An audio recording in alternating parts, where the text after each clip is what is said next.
कव्वालीची सुरुवात सुफी संप्रदायापासून झाल्यामुळे बहुतांश कव्वाल हे इस्लाम धर्मीय होते। त्यातीलच अहमदनगरचे देश विदेशात प्रसिद्ध पावलेले एकमेव नाव म्हणजे कव्वाल मास्टर हबीब निजामी। मास्टर हबीब निजामी यांच्या निधनाला गुरुवारी 8 डिसेंबर रोजी 40 वर्ष पूर्ण होत आहेत। मात्र एका मोठ्या कव्वालाला नगरकर शहरवासीय नेहमीच दुर्लक्षित करत आलेत। आता तरी या महान कव्वालाला मृत्यूनंतर न्याय मिळावा हीच अपेक्षा। पाहूया याविषयी NTVचा एक विशेष वृत्तांत।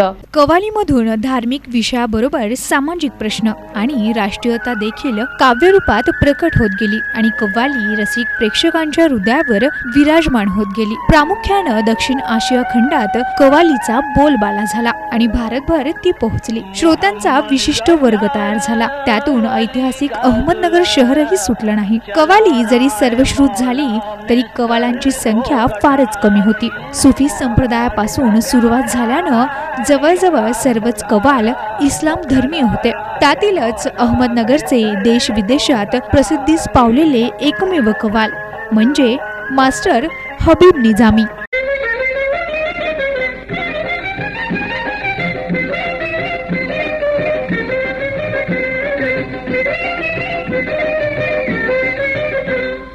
किस्मत ने मेरा दिया तो मैं भी दे दूंगा ख्वाजा को मिला।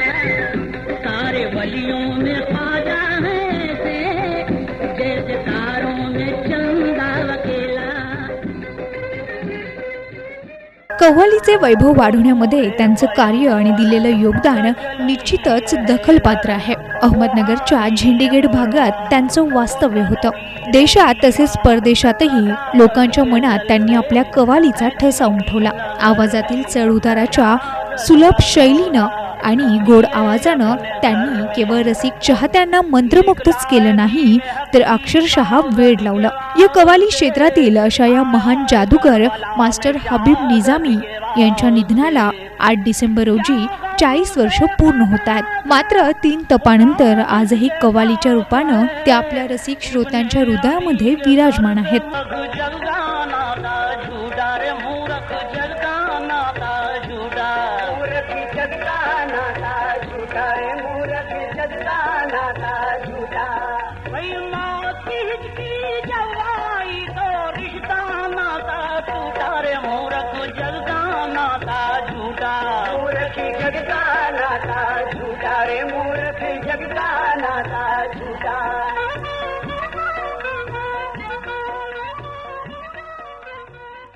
मास्टर हबीब निजामी यांना कव्वालीची कोणतीही पार्श्वभूमी नव्हती। मात्र लहानपणापासूनच कव्वालीकडे असलेला ओढा आणि त्यासाठी मास्टर हबीब यांच्यातील उपजत गुणांची पारख केली ती सर्वश्री रुईचंद्र इंगे आणि असगर अली यांनी मास्टर हबीब यांना सर्वतोपरी मदत करून त्या काळातील मुंबईचे प्रसिद्ध आणि मातब्बर कव्वाल साले मोहम्मद चाऊस यांच्याकडे पाठवलं।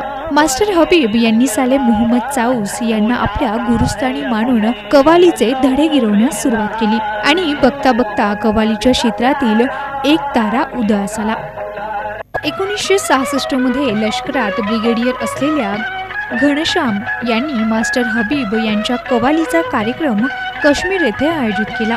त्यावेळचं मास्टर हबीब यांचं मंदिर आणि मस्जिद या संदर्भातील विचारांना चालना देईल असं काव्य लोकप्रिय झालं।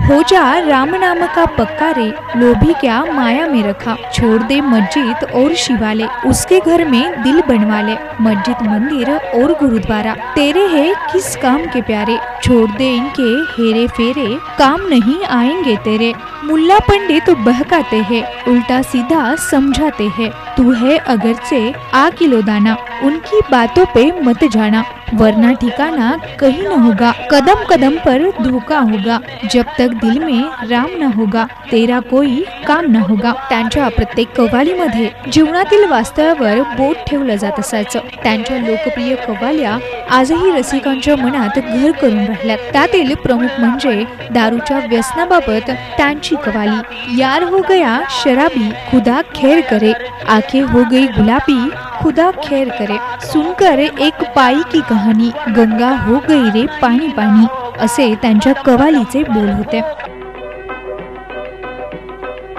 सुन के एक पापी की कहानी, शर्म से हो गई रे गंगा पानी, शर्म से हो गई गंगा पानी।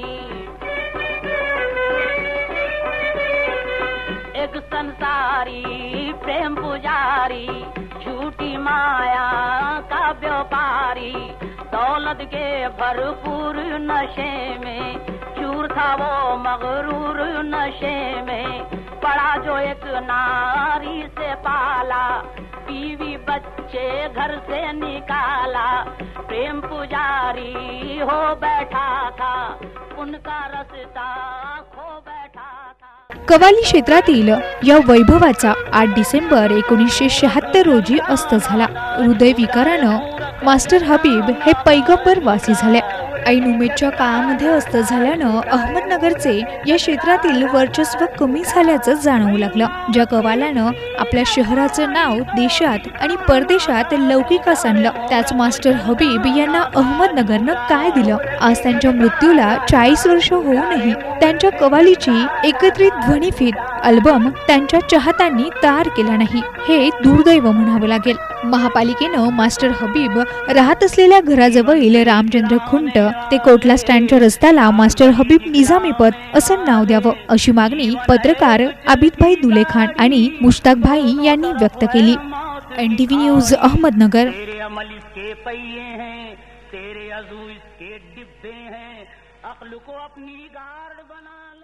आचारसंहिता